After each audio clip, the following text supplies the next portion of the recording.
y'all glazing this platform so much? Is it because it won the console wars? Is that what it is? It outsold the PS5 and the system ain't even out yet?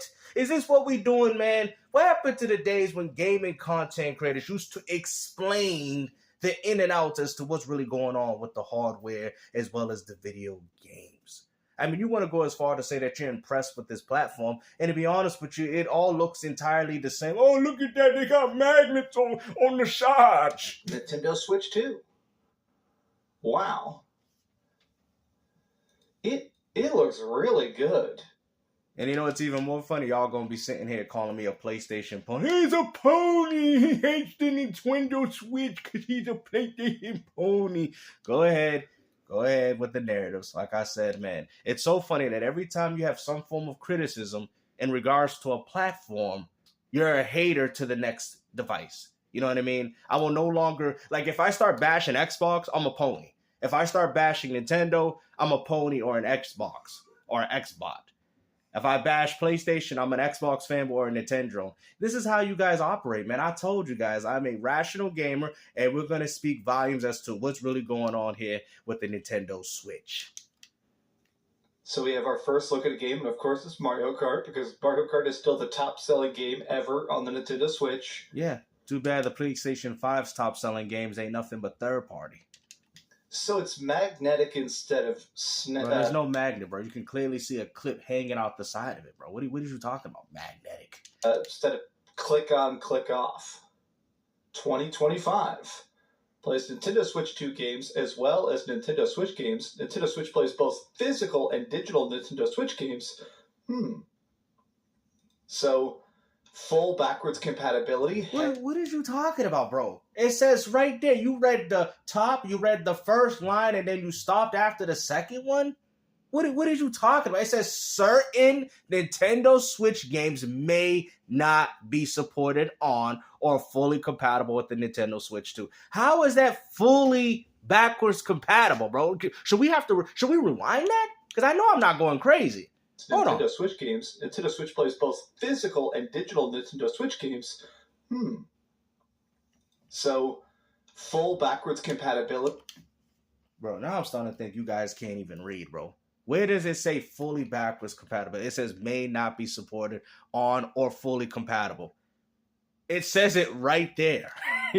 Like, how did y'all miss that, man? I get it. Y'all glazing the console so much that you're like, I can't wait for, Metroid Prime 4 and Mario Kart 8 and 9. And, bruh, let's be honest, man. This whole system is a sham. And like I said, people say, are you going to get one GameStop? Of course I'm going to get one because it plays Nintendo Switch 1 games. Well, most of them, not all of them, should I say. Like I said, man, it's a guaranteed success. It is what it is. But like I said, I'm actually going to be quite concerned to see what the specifications is, because that's what's really going to drive it home for me. You know what I mean? It seems like Nintendo's just trying to throw this out as quick as possible because they understand that PlayStation don't have anything this year. Have you noticed PS5 has a lackluster of first-party games, and Nintendo's like, you know what? Everybody's capitalizing off y'all. Microsoft, Nintendo, now they're like, yo, put out the Switch 2 because PlayStation 5 ain't got nothing to compete with us. Throw it out there, Jimmy. Let them know. There you go. There goes your Ghost of Yote sales, bro. It's already over, bro. Ain't nobody gonna be looking for the Ghost of Yote when they got the Nintendo Switch 2. It's over. Heck yes. Nintendo Switch 2 Direct coming on April 2nd. Interesting.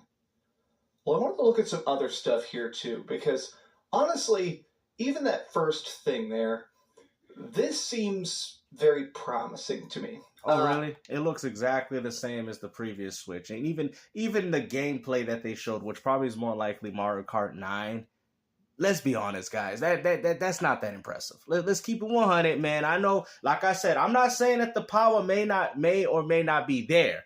But based off what we've seen, it looks entirely the same, bro. Don't tell me that the Switch 1 couldn't handle that little bit of snippet gameplay that you just saw right there, bro. Let's keep it 100. Y'all want to sit there and cap for these platforms. I ain't got to do that. Oh, you ain't got no Switch. Now, all of a sudden, I ain't got 5 Nintendo Switch, and I ain't got thousands of Nintendo Switch games. Now, all of a sudden, I'm a Nintendo Switch hater. There you go. See, this is why you can't have reasonable conversations with these dudes, because they have the mindset of a child. I'm going into this much more excited than I was for the original Well, Nintendo. you might as well, because the Nintendo Switch just single-handedly destroyed the PlayStation 5 13-1, and the system ain't even came out yet. People have been watching the videos now for 7 years. My God, hello to y'all who are that dedicated. Y'all guys remember this. I was very much a Nintendo Switch hater. The original Nintendo Switch, I bought it at launch, and I did not like Nobody cares about your experience with the Nintendo Switch, so I'm going to speak volumes on mine. Now, I felt like the Nintendo Switch, when it first came out, was one of my favorite launch consoles. It actually made me really enjoy gaming all over again. But as time went on, the more I disliked it, and then I ended up buying it for ports. Ninja Gaiden and all these other games I was buying for, they were ports, games that I've already had before, and I just bought them solely for the fact that it's on a portable screen. You know what I mean? That's kind of the only thing I didn't really like about the Nintendo Switch, was the fact that it was the port of all portables. You feel me? But besides that, it was a great console. Astral Chain was a banger. I mean, a lot of these bangers came early on, but by 18, 19, things was kind of slowing down. And then, I did play the Pokemon Sword and Shield. I thought that was okay at the time when it came out. But that's kind of where the fun really stopped. I mean, yeah, they still kept continuing on with Splatoon 3, but the weight was gone, in Smash Bros. Ultimate. Like, it was really good. I would say from 17, 18, and maybe a little bit of 19, it was still good. You know what I'm saying? But after all the games came out, we started seeing remasters. Well, we've seen a few of them early on as well. But we started seeing remasters. And people say, what about Tears of Kingdom?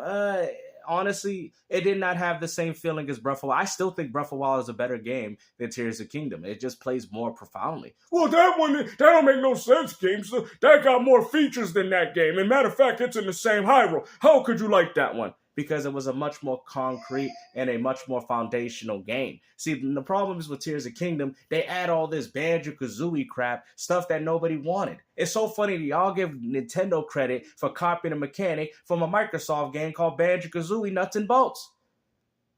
But y'all say, I wanted a platform of Banjo-Kazooie. I didn't want this garbage, but Nintendo, they're the pioneers of video gaming. Where did they get this idea where I could take a rock and make it into a stick? Like, this is what y'all do, man. It's the hypocrisy of you fools, man. But like I said, that's why I didn't like Tears of Kingdom. It wasn't sometimes, and I don't know if you guys have heard the saying, sometimes less can be more. And that's what Breath of Wild felt to me. Less was more. Tears of Kingdom felt like more was less. It's just harder to explain. But if anybody has played those games, will understand where I'm coming from with that analogy. The only game I had for like the first 6 months was literally just Zelda. But then I started... Which also could have been played on the Wii U. I even have the Wii U version. I'm an OG. Indie games and being able to play indie games on a tiny gadget that fit in my pocket practically. The Switch ain't fitting in your pocket, bro. And had such good battery life, had such good instant pick up and go playability. It slowly won me over. But going into the Switch... It disappointed me. And yeah, I did like the Dark Souls remastered. I did play a lot of that actually on the Switch. 2K18 was pretty good because at the time I was like, I wanted to see how Nintendo could deal with online games. I did play it there. The Switch is not a bad platform. I'm not going to sit there and tell you all that. But to be honest with you, if this was a home console, this console would have been garbage. A lot of the games that I bought was solely due to the fact that it was portable. Oh, Ninja Gaiden Master Collection. Ding, ding, ding, ding, ding, ding, ding. Good answer, Carl. You want to play a portable? I literally buy the same game over again just because the Switch gives me the portable option. Like, I got Turok 3, right? And I bought it for the Switch because I want the portable version. I'm going to do the same thing with the Thing Remastered. I beat that game twice already on my PlayStation 5. No, PS4 and PS5. Well, same thing, because I played it on PS5. And then I'm going to buy it again when the re-release comes out. So that's all the Switch is. But I prefer to play these games on the home console device. The Switch, that appeal of me docking it lost its appeal, considering that I already have systems way more powerful than it. So it kind of beat the purpose. Like I said, the Nintendo Switch 1 was good when it first came out with Mario Odyssey. Even though 8 was kind of like, I played on the Wii U, but it was okay. I really don't think they're going to hit the ground running. Now, obviously, you're going to have a lot of those games carried over. So the fun, if you're having fun on Switch 1, then you're going to obviously have fun on Switch 2, right? but at the same time, it's not gonna blow it out of the water. You know what I mean? I guarantee you guys are not going to get the same feeling that you had when you played the Switch 1 for the first time. You already got a portable device. The features all look the same. Nothing's really unique about it this time around. And I think that is one thing that's going to hurt the Switch, but it really isn't because it's backwards compatible. And if you want the latest Nintendo Switch model, more than likely you're going to buy the Switch 2. It is what it is. I guess I'm much more open-minded because Nintendo's already proven me wrong. They're already... Bayonetta 3 was unplayable to me. I'm sorry. That game needs to be released on either another platform or maybe he needs to get an update for the Switch 2 because the game was virtually unplayable. I'm sorry. I mean, I'm not even a frame rate warrior, but man, that was one game that I just could not finish on the Switch 2. On the Switch. I'm sorry. Kind of showing the fact that they're good at this. They can do things. No, Nintendo's not good at it because all they got to do is release the Switch 2, make it backwards compatible. Companies will no longer make the mistake of not carrying their ecosystem. Sony realized that after the PlayStation 3 and 4 that you have to carry your old gamers back. Microsoft understands this concept. That's why everything's called the Xbox Series, right? Just like this Nintendo Switch. This could actually be called the Nintendo Switch Series because it's a series of Nintendo Switch consoles that are all somewhat intertwined and interconnected with one another. The ecosystem is here, guys. We're finally in that ecosystem war that I'm telling you. And the reason why the Switch will still continue to be successful as long as they allow you to carry all your progress and stuff. But if the Switch 2 came out and it says, oh, we're having real next-gen games. We're having Mario Odyssey 2. And, I mean, they got to have exclusives, of course. But if they just left the old Switch behind, then this model might not see that much success because people are not going to buy it because they're going to be like, well, I can't carry all my old stuff. I can't carry all my physical games to this one. You see, no different than the PS1 and 2. The PS2 was successful mostly due to the backs of the PS1. You know, imagine back in the days. Oh, we got the PS2 on. Oh, what's this? What's this, mommy? Oh, that's the PS. Well, your mom wouldn't even know anything about this. Dad, what's that? Oh, that's the PS2, sonny. Oh, wow. What does it do? You can play DVDs, you can take your old PS1 CDs, and you can you can do all this other stuff with it. Oh, that's it's an automatic purchase, and your mom loves to watch DVDs. We all win here, sonny. Let's go get one. Now with the PS3, it didn't have that same effect, even though it was the Blu-ray player and the free online, because people weren't really hip to that right at that point. Right, which Microsoft clearly capitalized. Now the same thing with the Nintendo Switch. Hey there, honey, I'm gonna go get me a Switch too. Don't you already have one of those devices? But yes, I am locked out of a few games. They got Super Mario Odyssey 2. But I mean, babe, we have so many Switch games here already. That's fine, because I could take them and carry them over. Oh wow, go ahead, honey, go buy the Switch 2 for yourself. It's that simple. Because your girlfriend ain't going to complain about you spending all this money when you got to play all your old hundreds of Switch games and carry it over to the next device. But you know dang well your girl going to start complaining. What? You got to buy games again? Yeah. You got to do all this. You know what I'm saying? You're going to be like that guy in that video. You know, they gave it to me. They gave it to me. How much was it? They gave it to me. Hey, come on, man. Are not conventional, but are awesome. I did see some people kind of complaining with the first leaks of this came out that it's not creative in the way that other Nintendo systems have been. It's not. This is probably their least creative device they've ever made because it just builds off the success of the Switch 1. What did you guys really expect? This is just a marginal power upgrade, and that is it. Even the dock looked the same. I felt like, you know what, the first thing I'm going to test is my Nintendo Switch 1 on a Nintendo Switch 2 dock, man. Hopefully Nintendo didn't change anything. Like, I think what Nintendo needs to do is intertwine them like a Microsoft and keep Switch 1 and 2 in the means with each other, right? I think Nintendo's going to do a few cross-generation titles, too. I think I'm going to call it right now. They're going to do a few cross-gennies. I guarantee it. Because, yeah, there have been a lot of very quirky Nintendo systems. Because Nintendo knows there ain't going to be that many people going out there getting a Switch 2. They know that right off the bat. So they're going to capitalize on this is what I'm saying. So you see how successful consoles can kind of ruin the next one? Because the problem is we live in an era where people say, leave the old gen behind, leave it be. But guys, there's a lot of money on the table. I can guarantee you that Mario Kart 9, we'll see We'll see. I know it's going to have some exclusives, right? But we'll see if that game is a real exclusive. I think Nintendo would be stupid to make that a Nintendo Switch 2 exclusive. Y'all like, what? What would you mean? That needs to be that needs to be on both devices. That's how Nintendo going to make their money with MK9. Locking the game to the Switch 2 is only going to give Nintendo less money. Now, I'm not saying they ain't going to make money. I know they are. But they will make even more money because now you're selling it to the Switch 2 gamers and then you're selling it to the people that don't want to upgrade, except the difference is the Switch 2 will get a few more bells and whistles. It runs at a higher resolution or has a more stable frame rate. Nintendo, I just gave you an idea, but it don't really matter because it's a success regardless. So having tiny discs. It just depends on how much money Nintendo's trying to make. Controls, the Wii U being so tablet focused with the split dual screen. This is exactly what it is, a tablet focus. I saw some people saying, "Oh, it's just a better Nintendo Switch. That's not that interesting."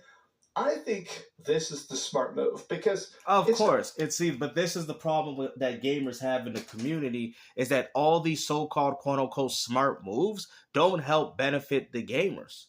Do you get what I'm saying?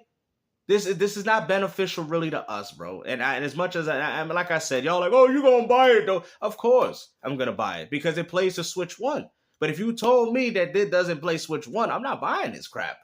Y'all know it. I got thousands of games off my Switch, man. And the fact that I can carry them over is more than enough reason for me to upgrade to the next Switch. But I think people need to lower down their expectations in anticipation of this thing because I can guarantee you when you buy it, you're going to get your feelings hurt.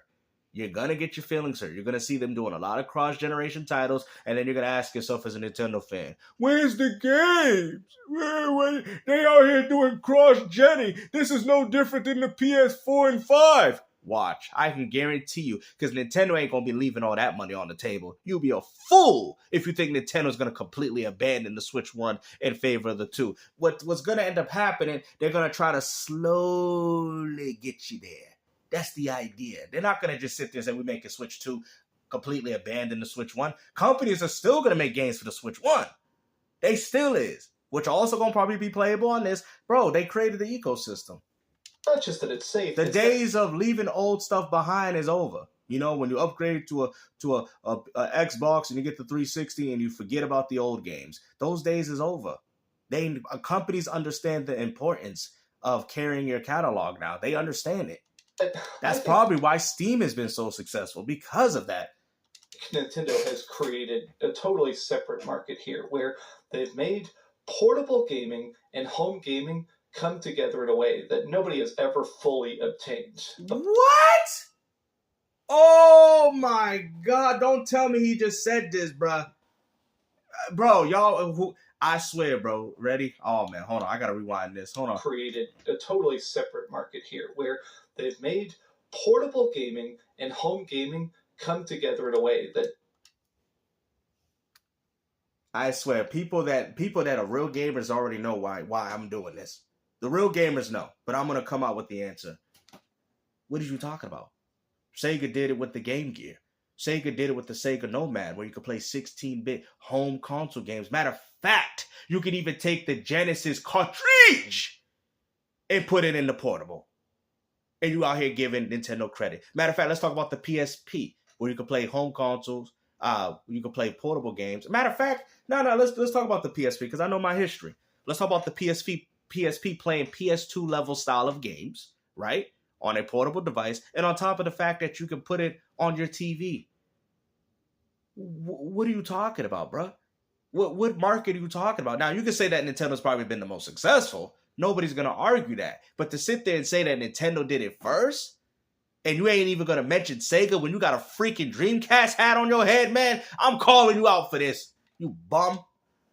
I want to hear this again. It's that I think Nintendo has created a totally separate market here where they've made portable gaming and home gaming come together in a way. You guys are like, bro. Are we gonna act like the Sega Nomad don't exist, bro? You was literally playing Genesis cartridges. You could take the Genesis cartridge and put it in the Nomad and still play it on the go. And then you could put the cartridge. See, that's what I'm telling you, man. Sega, I don't care if they don't exist, was the one pushing gaming, man. Game still with another W. That nobody has ever fully obtained. But Here we go here. Wow. Backwards compatibility with You physical. see how Nintendo fans and Sony fans take credit for things they never created? They do this all the time. Digital Nintendo Switch games, bigger screen, seemingly LCD. I don't know how people are telling that, but that to me is a bit of a letdown. I'm just so obsessed with my OLEDs.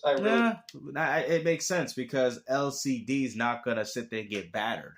That's the reason why I never got the OLED model, because if you're having it as a portable and it's a glassy screen, it's more likely going to crack.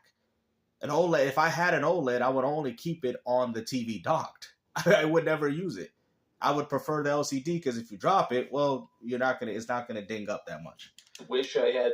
And also too, they're trying to make it child proof because this is a console for children too. OLED Switch too, but I understand they're trying to cut costs for the launch version. It's not about cutting the cost. It's about cutting. It's about people not cutting their fingers with the OLED screen when they decide to drop it on the floor. Why would you guys want an OLED screen? That's how I know y'all don't really go out with it, because I honestly, I don't want no OLED. Are you crazy? You drop that bone, crack. There you go. You got a whole crack on your screen. This can function as a mouse. 2 USB-C ports coming in 2025. Nintendo Switch 2 Direct coming on April 2nd. I'm done.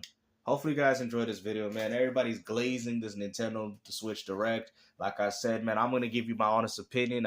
I'm more likely going to get one when they come out. If you guys want me to unbox it, do all that other stuff, I got you. But we going to keep things consistent, and we ain't got to lie to nobody. See, that's what we don't do that on my channel. We 100% authenticity, okay?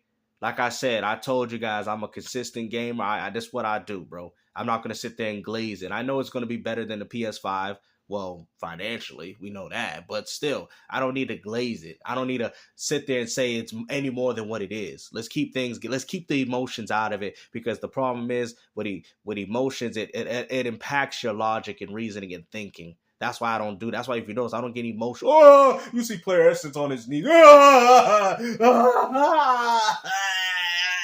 Like, it makes me sick, bro. And what's even crazy, they got a beard and they grown men and they're going crazy like children.